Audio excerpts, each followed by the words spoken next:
دوستو السلام علیکم، آپ دیکھ رہے ہیں شوبی ویوز۔ میں ہوں آر جے شوبی۔ دوستو ہم لائے ہیں آپ کے لیے آج محمد بن قاسم پارٹ 1 آپ نے دیکھا ہوگا۔ اگر کسی نے نہیں دیکھا تو ویڈیو کی ڈسکرپشن میں آپ کو لنک مل جائے گا، ضرور دیکھیے۔ دوستو اسٹوڈیو کے بند ہونے کی وجہ سے، کرونا کے حالات کی وجہ سے ہمارا اسٹوڈیو بند ہے، جس کی وجہ سے آپ کو بیرونی آوازیں آ سکتی ہیں، اس کے لیے پیشگی معذرت۔ تو بڑھتے ہیں پارٹ 2 کی جانب۔ محمد بن قاسم کی کم عمری، متاثر کن شخصیت، اس کی جرأت مندی، بہادری، جس کے بلبوتے پر کئی فتوحات حاصل کی گئیں۔ دشمنوں کے لیے فولاد اور دوستوں کے لیے نرم دل رکھتا تھا، جبکہ راجہ داہر کی فوج قائدانہ صلاحیتوں کی وجہ سے بہت کمزور تھی۔ محمد بن قاسم 17 سال کا ایک بہادر اور ایک قابل جنرل تھا۔ سندھ کی سرزمین پر عربوں کی فتح کا صحرا اس کے سر جاتا ہے، کیونکہ وہ ایک عظیم جنگجو تھا اور ایک اچھا جنگجو لیڈر تھا۔ تاہم ملتان کی فتح کے بعد محمد بن قاسم نے شمالی ہند کو سرسبز و شاداب کرنے کی جانب متوجہ ہونے کے لیے قدم بڑھائے۔ پہلے کنوز کے راجہ کو اسلام کی دعوت دی گئی، جو اس نے قبول نہ کی۔ اسی وجہ سے محمد بن قاسم نے حملے کے لیے تیاری شروع کر دی۔ اس دوران سن 95 ہجری میں حجاج بن یوسف کا انتقال ہو گیا، اور محمد بن قاسم کو جب اس کی خبر ملی تو اس نے کنوز پر فوج کشی کے بجائے واپس آنے کو بہتر سمجھا۔ حجاج بن یوسف کے انتقال کے بعد ہی ولید بن عبد المالک نے مشرقی ممالک کی تمام گورنروں کو خط لکھے کہ تمام فتوحات کا سلسلہ فی الحال روک دیا جائے، کہ جتنی بھی پیش قدمی ہے ساری کی ساری روک دی جائیں۔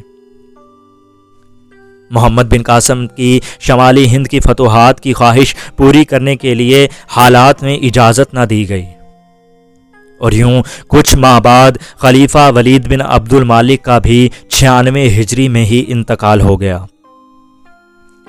خلیفہ ولید بن عبد الملک کا انتقال کے بعد ہی محمد بن قاسم کا زوال شروع ہو گیا، کیونکہ اس کے بعد اس کا بھائی سلمان بن عبد الملک جانشین مقرر ہوا، جو کہ حجاج بن یوسف کا سخت دشمن تھا۔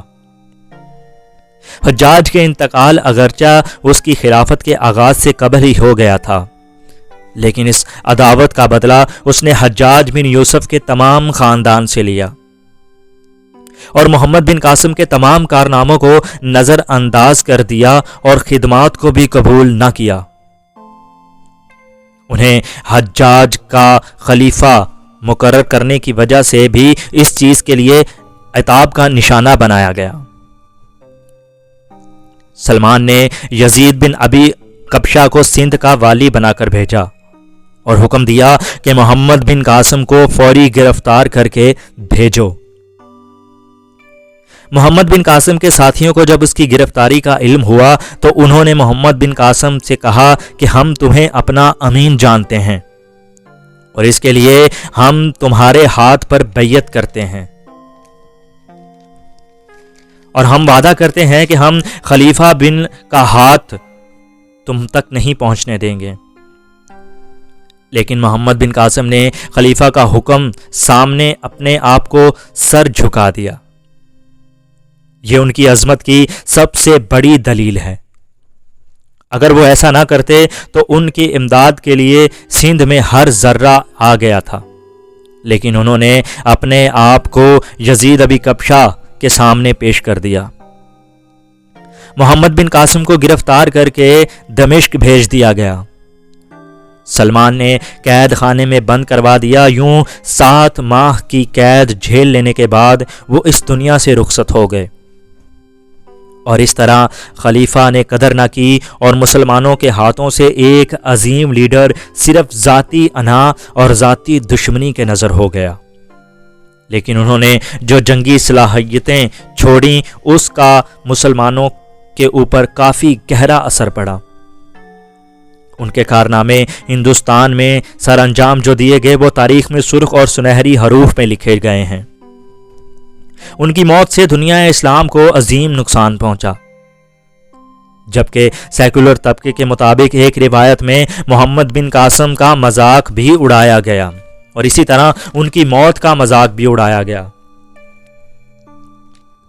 جبکہ ابو الحسن کی ایک ام خلیفہ کی کتاب میں اس کا حوالہ موجود ہے، جس کا خلاصہ یہ ہے کہ محمد ابن علی ابو الحسن حمدانی کہتے ہیں کہ وہ راجہ داہر جب قتل ہو گیا تھا تو محمد بن قاسم نے اس کی لڑکیوں کو اپنے محل میں قید کر لیا اور پھر اپنے حبشی غلاموں کے ہاتھوں میں اپنے حاکم ولید بن عبد الملک کو بھجوا دیا.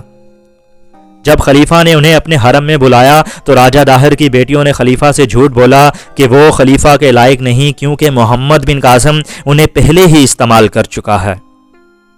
اس بات پر وہ بہت ناراض ہوا اور حکم دیا کہ محمد بن قاسم کو بیل کی کھال میں بند کر کے واپس لے آؤ. تاہم محمد بن قاسم کو جب خط ملا تو اس کے حکم پر عمل کیا گیا. اس کی تعمیل میں بیل کی کھال میں دم گھٹنے کی وجہ سے محمد بن قاسم کی موت واقع ہوئی. بعد میں اگرچہ خلیفہ کو جب راجہ داہر کی بیٹیوں کا جھوٹ معلوم ہو گیا تو اس نے محمد بن قاسم سے اپنے باپ کی موت کا بدلہ لینے کے لیے یہ جھوٹ بولا تھا. حجاج بن یوسف نے ان لڑکیوں کو دیوار میں زندہ چنوا دیا تھا.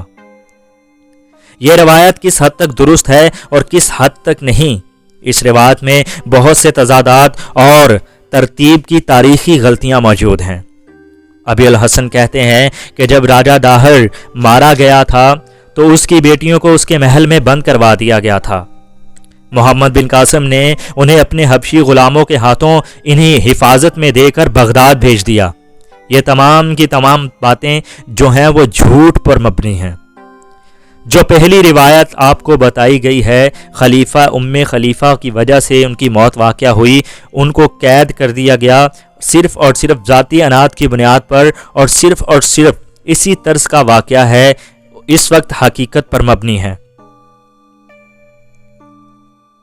آپ بتائیں کیا ایک عظیم لیڈر کے ساتھ، ایک مسلمان جنرل کے ساتھ ایسا ہونا چاہیے تھا؟ کیا ایسا ہونا چاہیے تھا کہ صرف ذاتی انا اور ذاتی لڑائی کی وجہ سے ایک عظیم جنرل، جس نے اس وقت امت مسلمہ کو سہارا دیا جب مسلمان ایک دوسرے میں انتشار کا شکار تھے، جب امت مسلمہ پر ظلمت کے پہاڑ توڑے جا رہے تھے؟ آپ کمنٹ سیکشن میں ضرور بتائیے گا کہ کیا ایسا ہونا چاہیے تھا یا نہیں.